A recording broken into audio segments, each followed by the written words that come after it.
আইনি জটিলতা কাটিয়ে অবশেষে 2 যুগ পর কুয়েত থেকে দেশে ফিরেছেন 2 প্রবাসী। ডিবিসি নিউজের কুয়েত প্রতিনিধির সহায়তায় বুধবার শাহজালাল বিমানবন্দরে এসে পৌঁছান তারা।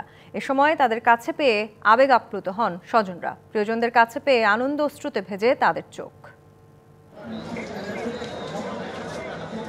শাহজালাল বিমানবন্দরের 2 নম্বর টার্মিনালের সামনে হুইল চেয়ারে বসা এই 2 প্রবাসী 2 যুগ পর দেশে ফিরেছেন। আমি দেশে আইছি।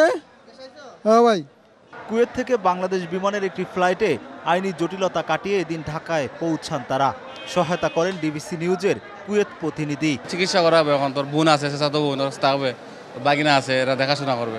মাতৃভূমিতে পৌঁছে অশ্রুসিক্ত হয়ে পড়েন বৃদ্ধ আব্দুল কাদের ও আমানুজ্জামান মুন্না। জানান স্বস্তির কথা। আপনি সহযোগিতা করছেন, আপনারা নিয়ে আসছেন, ওইটাই সবচেয়ে বড় পাওয়া আপনারা।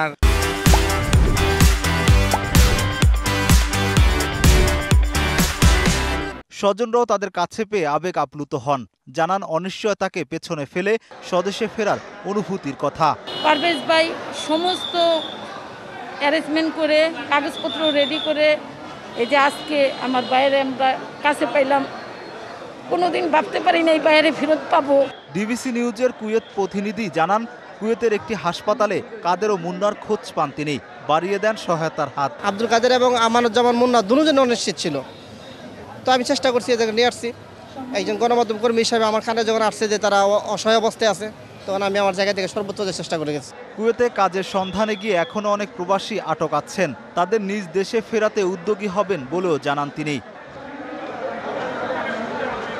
Rakib Hossain, DBC news, Dhaka.